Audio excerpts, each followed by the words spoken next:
Good evening, friends. Thank you for coming and sharing this space to explore something that is very important, or I think is very important in the spiritual life, which is meditation. This talk is in the context of a retreat that we are organizing. The retreat is going to begin tomorrow in the evening, 6 o'clock, 6 p.m. And it will go through all Saturday and Sunday morning. You have some brochures there on the table, and you can see the different activities. Different people will be in charge of different talks and meditations. John is going to lead one meditation, and other people, as you are going to see there, we will work on 4 or 5 different techniques. You can attend the whole retreat, or you can attend just to one session or 2 or whatever you can. You can stay here, or you can commute and come from home. You can eat here or not. So there are different options for you. Please look at the brochure and see if you want to participate. So tonight I wanted to talk about meditation at the conceptual level, because we are going to practice several techniques during the weekend. But before we start doing something, we need to have certain understanding. You know, if we start running, we will get somewhere, but not necessarily where we want to go. So before start running, we need to know where we want to go. And sometimes we tend to think that what is important is to do something. So people come and say, what technique can I practice? What technique of meditation can I practice? And maybe before asking what technique, we should make sure that we know what the foundations of meditation is, what we are attempting to do. And then we can choose a technique with more understanding. Because the word meditation, fortunately, is quite well known today. That was not so 50 years ago, for example. But it has become a word that embraces a whole lot of different techniques with different aims, just like the word sports. You know, we have all kinds of sports. Some of them are based on a strong physical activity. Some of them are more mental. So meditation is like a general word today. And it is important to see what we are looking for when we say that we want to meditate. And then we can decide how to tread this path. So what is meditation? What is the goal of meditation? When a person says, I would like to meditate, what is the person looking for? Or in our case, what are we looking for when we want to meditate? Probably the most well-known effect of meditation is at the physical level. We hear that meditation is good to release stress, to be healthier, and certainly meditation does that. I don't think it is a miracle activity that you will never get sick if you meditate, because there are many monks that spend their whole lives meditating and they, get sick, as many people in the world. So there are some movements or people saying if you meditate, you will have an invincible health, or you will never get sick. I think that's more a marketing approach to sell a product. But of course, meditation does help in being healthy, because it is a time where our body has the possibility of releasing causes of stress. Now, meditation can also be a way to generate pleasant feelings, harmony, peace, love.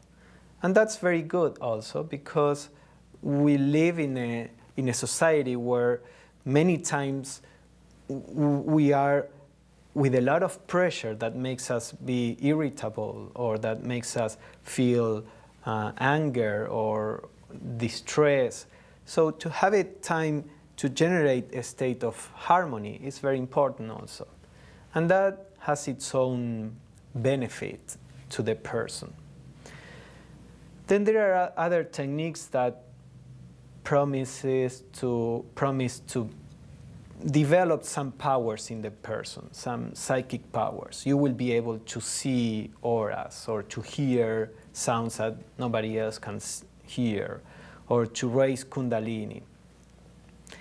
Whether those things are helpful or not will depend a lot on the person. We are going to explore all this. This is just an overview of the different techniques that we can find there, and the different aims that these techniques are proposing. And then we have meditations that are to produce concentration, a mind that is able to concentrate, to develop more mental activity, or meditations to get or to gain enlightenment, wisdom. So you see that there is a whole range of aims that are advertised under the name of meditation. So what are you in particular looking for when you are trying to begin with the practice of meditation? This is something very important that we should try to be clear about. Because if we start, for example, playing soccer, thinking that we are playing tennis, then we go to a soccer field and we go, with a little ball, and we say, where is the net? And there is something wrong here. And we keep trying to play tennis in a soccer field, and it's not going to be something that is rewarding, because we are not doing something that will produce the aim that we are looking for. So again, with meditation, we may be looking for something that meditation is not going to be able to give us.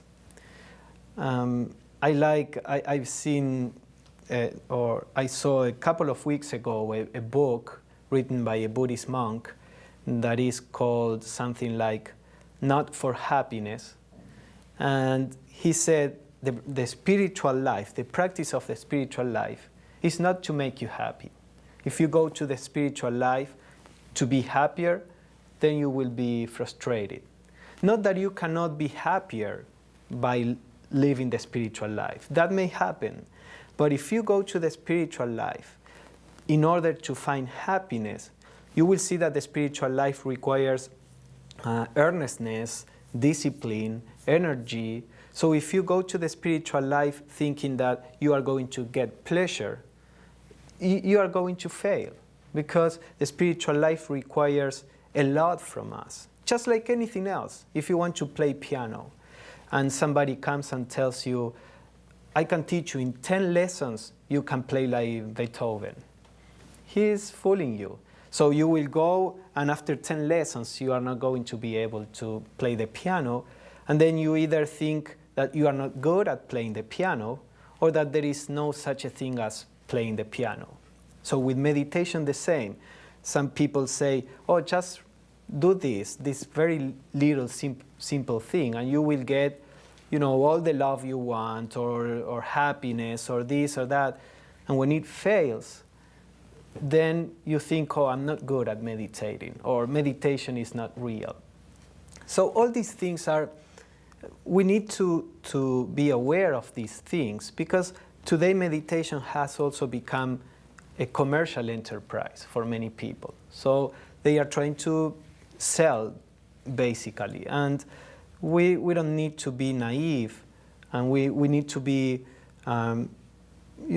intelligent, because there are so many offerings out there that we need to be discerning. So what we try to do in the TS is not to say this is the best technique, you have to follow this technique in particular. We try to give people some tools, some principles, by which they can judge their approach to meditation, the different techniques, how they are doing and why they are doing something. So this is more or less what I want to do tonight, to see if I can share with you some foundations, some principles, so that you are in control of your practice and not that the technique is in control of yourself. The Dalai Lama said once that you master a technique when you know when you have to break it, when you have to abandon it. Then you master the technique. Otherwise, the technique is mastering you. If you just follow a technique mechanically, if you don't know what, or if you are not aware of what you need while performing the technique. So, along with this is the question of what is the meditative experience?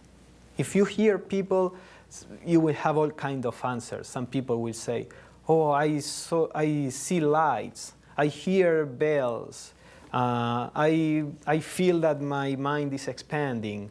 Or some people, I feel that I'm just sitting, and some other people feel peace. Or there are all kinds of experiences.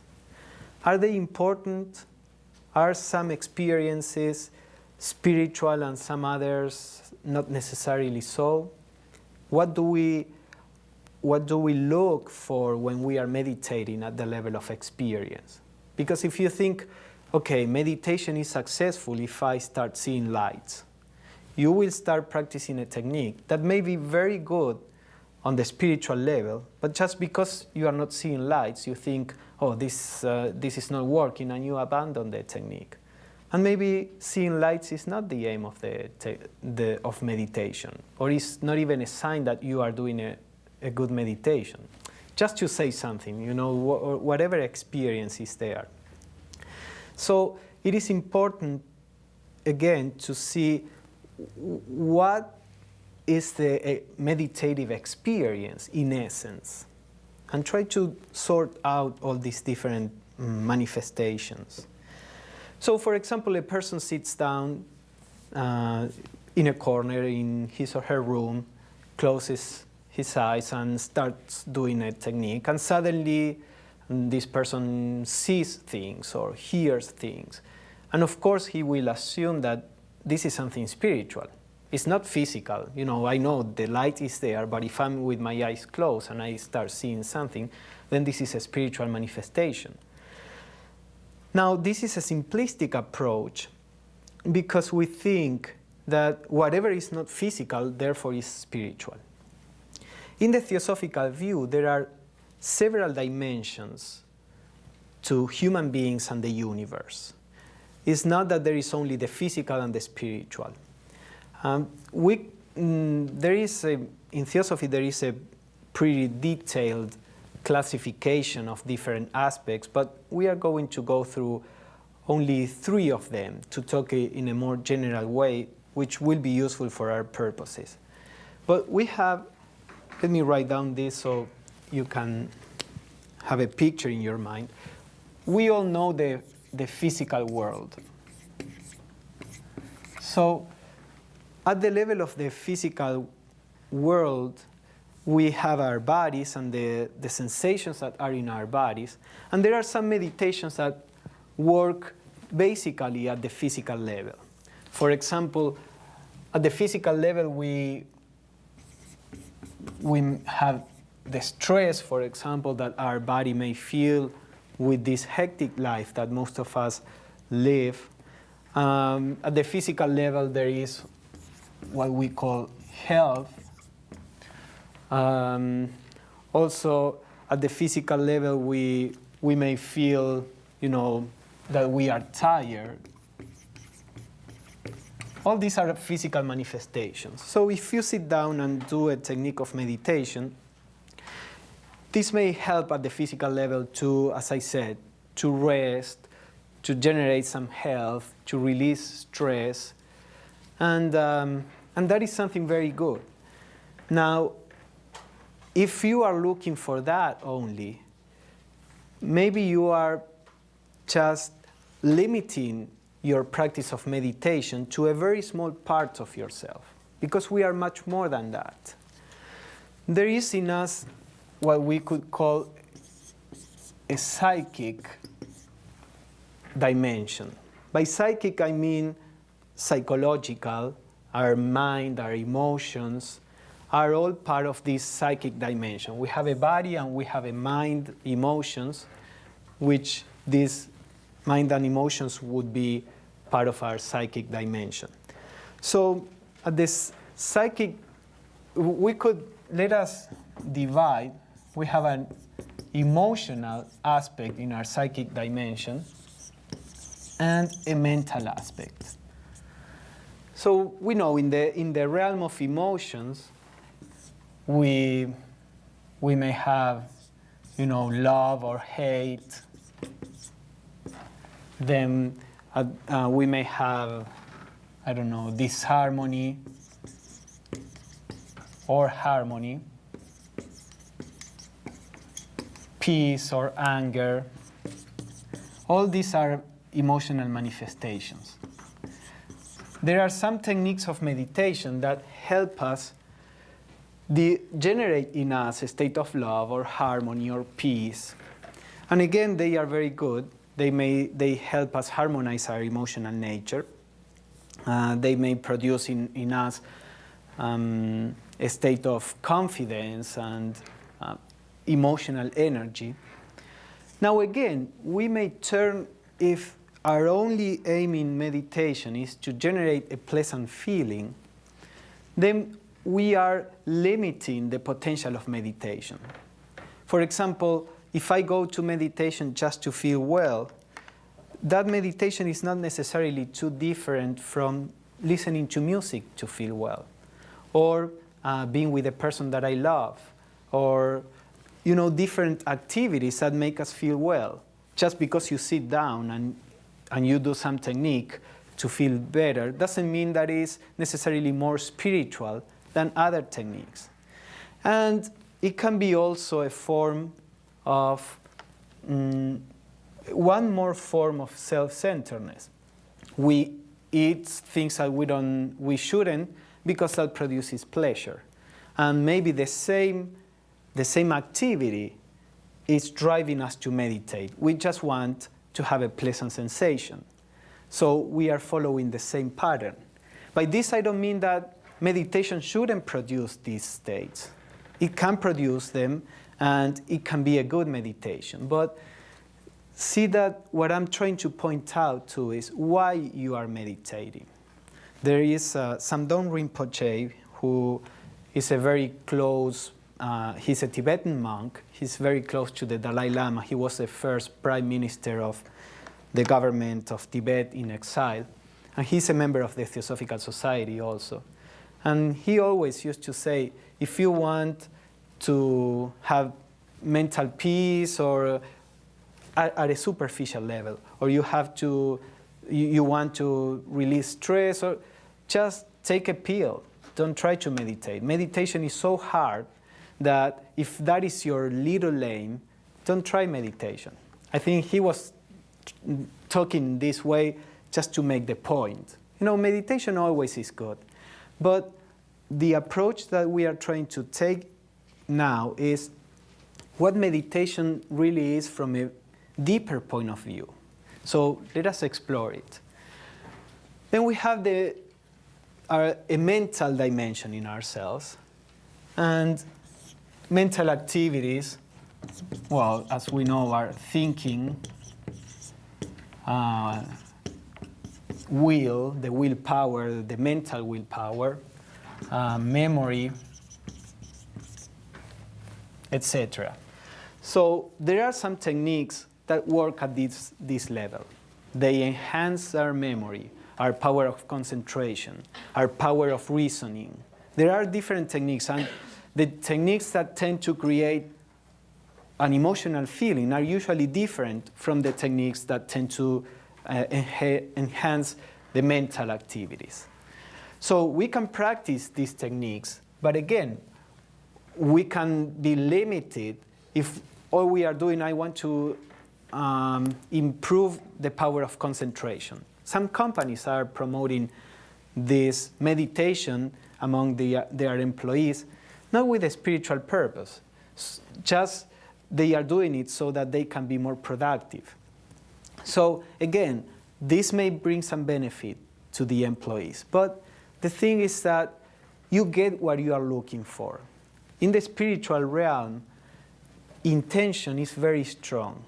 You know, on the physical, I always say this example, so if, pardon me if you already heard it, but on the physical plane, what generates results are actions. You know, I'm baking a cake. It doesn't matter if I'm angry or if I'm full of love. If I follow the recipe, there will be a cake there.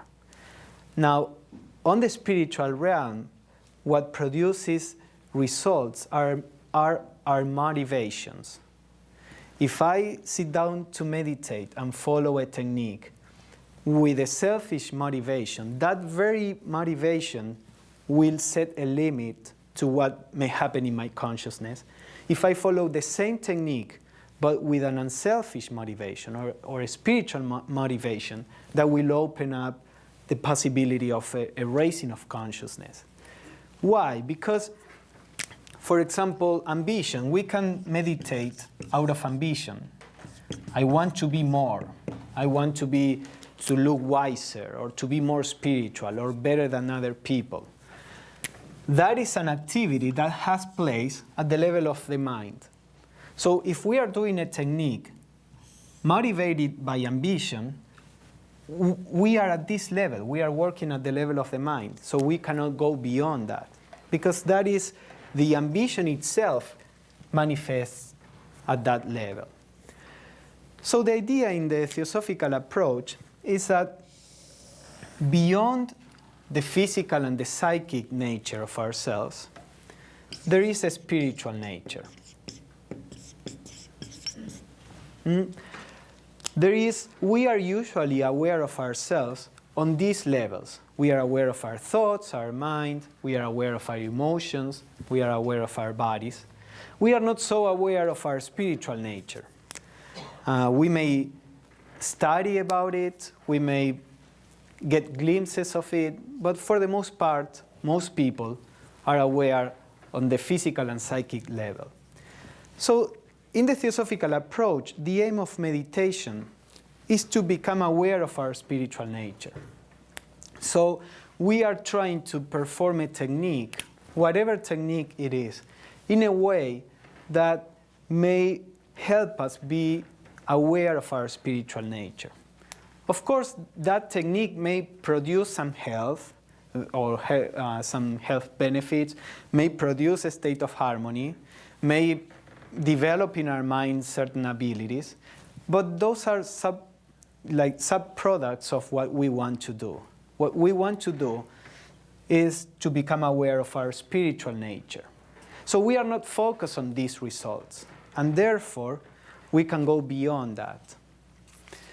Usually, between the psychic and the spiritual, in many traditions, let us take the Christian tradition, for example, that is more, we are more familiar with it as a culture. There is like a barrier between the psychic and the spiritual. And that barrier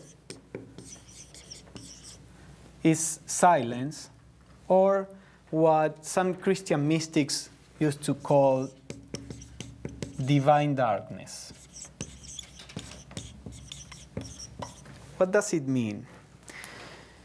It means that, for example, in the mystic work, The Cloud of Unknowing, which is a Christian mystic treatise, the author, we don't know who wrote it, but the author says you have to plunge yourself in the silence and in this divine darkness and stay there until the light of the Spirit shines on you.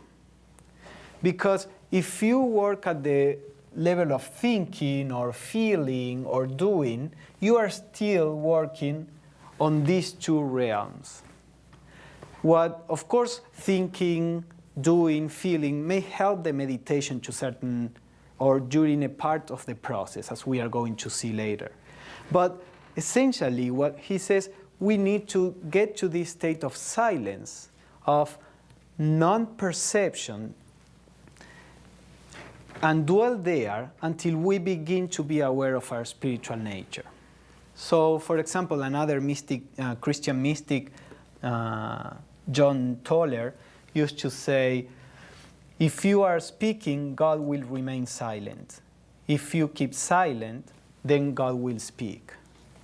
So if we can dwell in this state of silence, in our awareness, in our consciousness, then the spiritual has room to shine on our consciousness, so to say. So whatever technique you follow, if this technique is followed in a way or with the aim of awakening to the spiritual nature in us, has to lead us to this state of silence, this state of divine darkness, in the sense that there are no perceptions. Now, there is something important here. We are not talking about a state of trance. No, the state of trance is a state where the person falls unconscious, is meditating and falls unconscious and wakes up or comes out of this state of trance an hour later or 10 minutes later or whatever time, and he or she doesn't know what was going on. It's just like if the person had fallen asleep, but it wasn't, the person wasn't asleep. Maybe it has a vague remembrance of a wonderful feeling, but there is no awareness of what happened. The idea is that in the Theosophical approach, which is also similar to the approach of many traditions, they say this is not really useful because we need to go through this barrier in full awareness. If you lose awareness, then you are not really creating a bridge between the psychic and the spiritual. When we meditate and we begin to build this bridge, then the spiritual is always available during our daily life. Because that is the essential, in all of us is the spiritual nature. It's not that we don't have a spiritual nature. The problem is that, to put it in some way, this is just an image, but the problem is that we have not built a connection to that. So what we need to do is not to develop something spiritual in us. That is there. It's our innate nature. We need to develop a connection to that.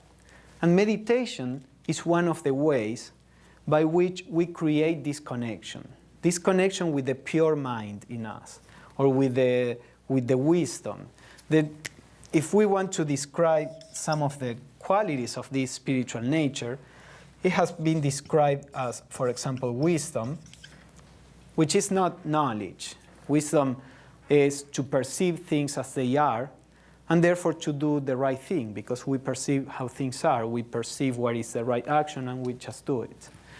Or love, the real love, the love that is pure, like in the Bible when St. Paul describes that kind of love, completely impersonal, in the sense that the person that loves is not asking anything for himself or herself.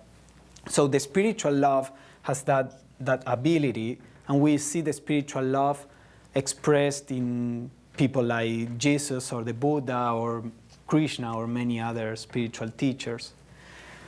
Compassion, which is born from that love. Wisdom, love, compassion, a real peace, which is not disturbed by the environment. We all can be very peaceful in the corner of our room, thinking of nice things, but then when we deal with people who are difficult, we lose that peace. So the idea is that as we awaken our spiritual nature, there is a peace that is there regardless of what is going on in the environment. Or, well, these are more or less different. You know, they also talk about bliss. Again, I don't always like that, because many times is mistaken with a state of pleasure that we can easily generate in our emotional nature. This state of bliss is something that is much subtler and not merely an emotion. So this is basically the approach, and I'm going to talk about the different stages, how we can approach this. But this is basically how in the Theosophical view we regard meditation. We try to regard it as a way to reach our spiritual nature, and not as merely as a way to produce physical, emotional, or mental benefits. So before I go to the last point, where I will explain very briefly the different stages of meditation, is there any comment or question that you have about what I said? Briefly, at the end we will do something longer, but just I don't want to go on if there is something that is not clear. Okay, so if you remember something at the end, we will discuss it. So how do we get to this? What is the progression in our state of consciousness so that we can reach the spiritual aspect of our nature? In Theosophy, there is a description of the different stages, which is similar to the one that is in some other traditions, especially in the Raja Yoga of Patanjali. Patanjali was a Hindu sage, and Raja Yoga is part of the schools of Hinduism, and the Theosophical approach has similarities to that. The idea is that there are 3 stages. The first one is a stage of concentration. The second one is a state of meditation.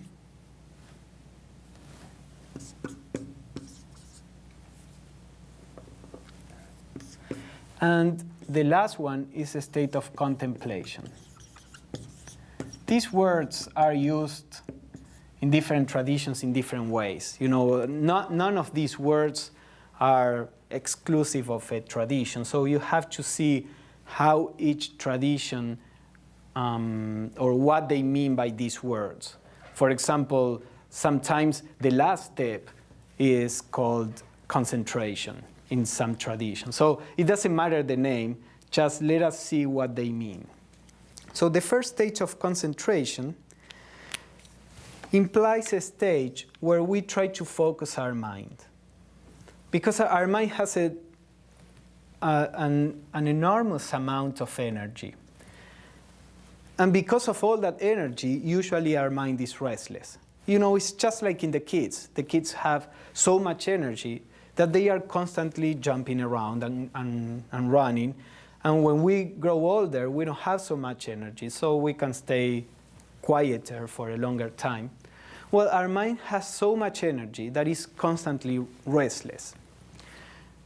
Now, because it is restless and it is diverging in so many directions, many times we have a difficulty of accomplishing things because we cannot focus all those energies on a single aim.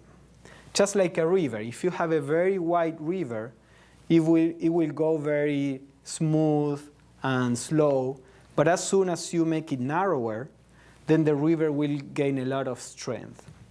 So meditation is like that. It's focusing your mind, focusing your consciousness, the mental consciousness that is there, so that you can pierce through these different levels.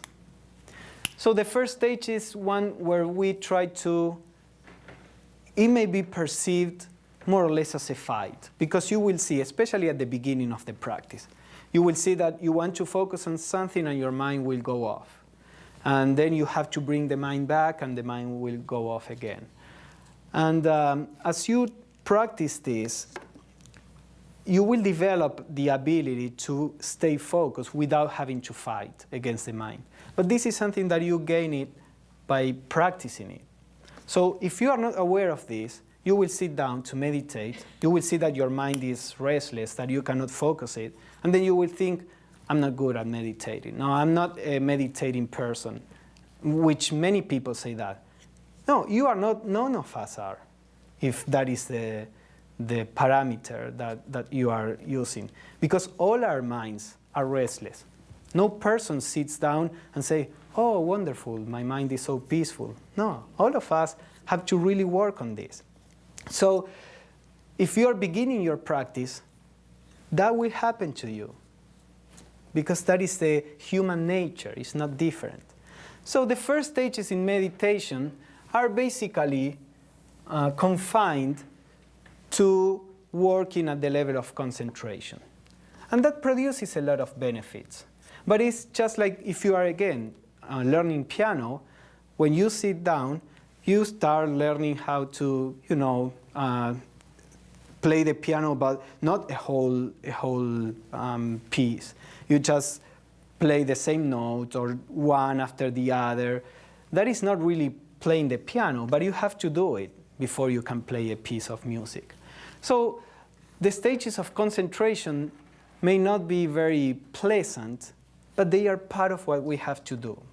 So if we take this as an exploring our consciousness, exploring what meditation is, what our mind is, then we can find it really interesting. And there are different techniques that we can use so that the practice of concentration produces a growth in self-knowledge. And we are going to see something during the weekend. Then once the mind is concentrating, you go to the next stage, which is a stage of meditation, in the sense that now you are applying the powers of your mind to a particular technique. Some techniques you visualize something. So you are applying your imagination to visualize a deity, something sacred, or whatever it is. Some meditations are based on trying to understand a problem of life, or a universal law, or something that is meaningful in life. So in these meditations you use a power of reasoning which is not usually available to us, because this reasoning is based on a very concentrated mind. And when our mind is concentrated and calm, we are in touch with a higher understanding. Our mind is very conditioned by our environment, our education, our way of being. But in meditation, we go to a deeper state of mind that is not so conditioned. So we can understand things in a deeper way. Or there are techniques where you simply are aware of what is going on there. So whatever it is, the stage of meditation begins when you are not fighting anymore with distractions, when your mind is focused, and it's something that happens naturally. You don't need to think, am I in concentration or in meditation? This is just for you to have an idea. It's not that one is a progression of the other. Now, this doesn't stop here, because remember that we said we need to go beyond our minds, beyond our emotions, into this state of silence. So once you are in the stage of meditation, you will see that at a certain point, there is nothing else you can do. You got to the utmost power of concentration that you have at the moment, visualizing something, for example. Or you got to the end of your reasoning process, or whatever you are doing. So when you get to the highest point, you have to drop the process that you are using, because we have to go beyond that. In Buddhism, there is this example that if you want to cross a river, you may use a boat. That boat is a process of meditation. Now, once you get to the other shore, you leave the boat behind. You don't carry the boat, with you while you are walking on the land. So once we get to this very aware and very awake awakened and very concentrated state of mind, we abandon all process of thinking, visualizing, or whatever we are doing. And we stay in that state of mind in silence, receptive to a higher perception. That is the stage of contemplation. When we wait in this very highly awakened state of mind, in silence, for something higher to come. So to put it, I'm putting it in a more Christian way, the grace of God, they will say. And they say the way of the grace of God because it is not something that you produce. It is something that comes. In Theosophy, we say it comes from your real nature. It's not that comes from outside. But your experience, it is you the one that is concentrating. It is you as the mental person that is meditating. But in the state of contemplation, you stop doing. And it is something that comes from above, as I said, from outside yourself, it looks like. And it's not something that you produce. So these are the three stages that we should try to go through in our practice. If we try to do that, then in that approach, you are heading towards this getting in touch with the spiritual nature and not getting stuck on anything. Because, for example, during your meditation, you may see lights. Some people do, some others don't. It doesn't matter. The scene of lights, we were saying there is in us a physical nature, and we know that our physical body has senses. We can, the sense of sight, hearing,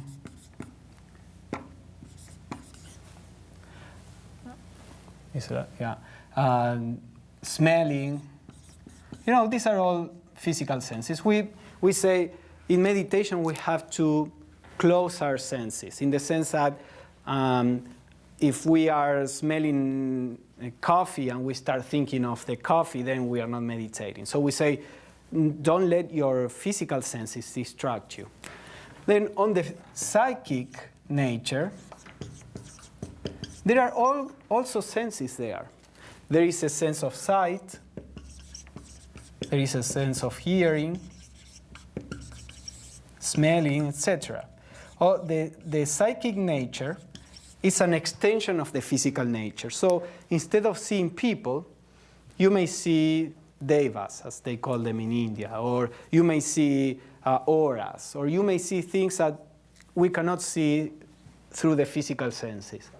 Now, that is not something that is necessarily spiritual. It's just an extension of your senses. You may hear bells or hear this or that, or you may see lights, or you may smell roses.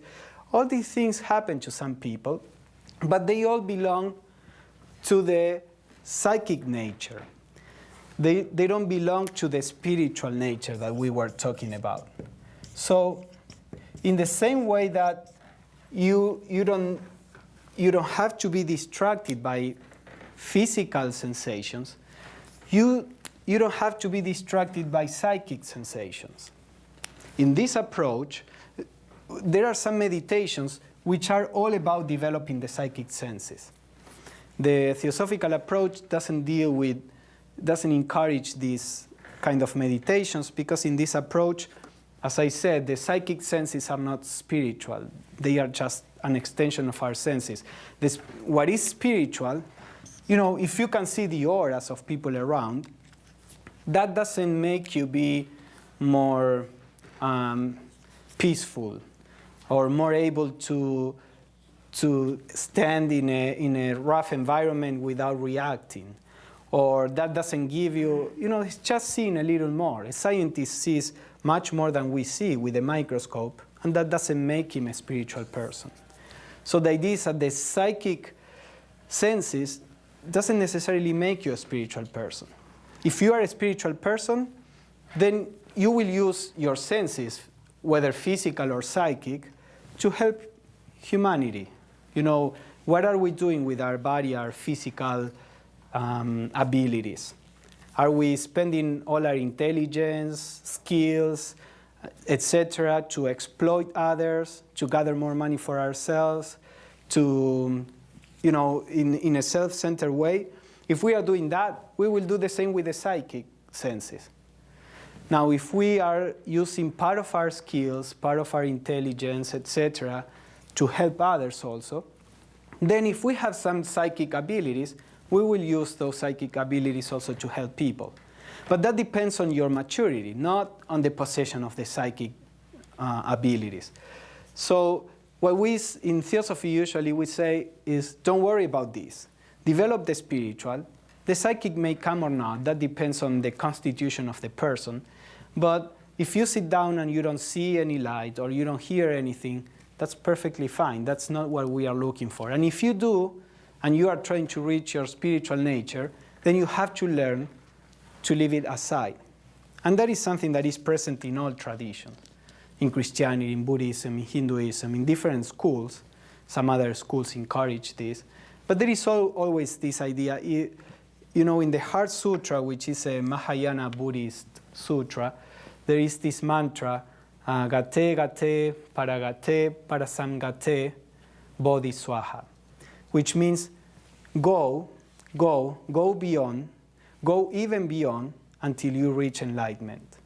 In the sense of, don't stay stuck on any of these levels. You may get stuck, you do a meditation and you feel so well and you stay there. You never try to go beyond. For you it's enough just to feel well. Well, that's fine. But if you are serious about developing your spiritual nature, you have to go beyond. You cannot get attached to those things. Then you may see things or you may hear, or again, don't get stuck there.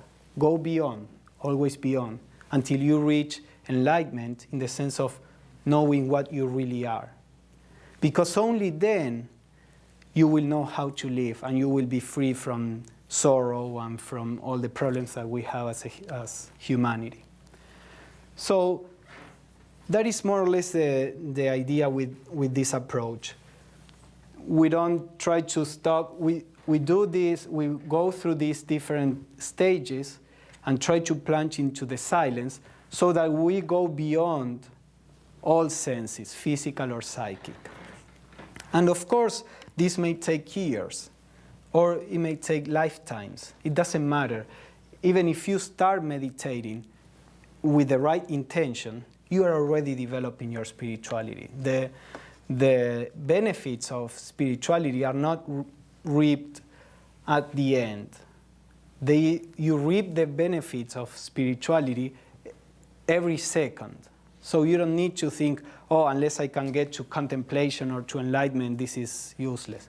No, even if you are struggling to concentrate your mind, if you are going in the right direction, that will produce a change in yourself and in your life and help you live the life in a better way. So this is more or less what I wanted to share with you. As I said, during the retreat, we are going to practice different techniques. We are going to explore also a little more about the different aspects of our nature and how we can work with them, with our physical body, with our emotional nature, with our mind, and how we can develop our spiritual nature. And we will have also some activities outside if the weather permits it. So if you have time and if you can participate, I think it will be a very, very good experience. So is there any question or comment, whatever you have to say? I like to discuss these things, and if you don't agree on something, we can examine it, because this is not a question of authority. I'm no authority. I'm just sharing with you part of my studies, my experience, but is in the Theosophical Society we try to encourage a real, exploration of all these things, and we all may see some things different. So please share your comments or questions, if you have any. And please wait for the microphone that I can bring to you if you have a question. First question. Hi, Pablo.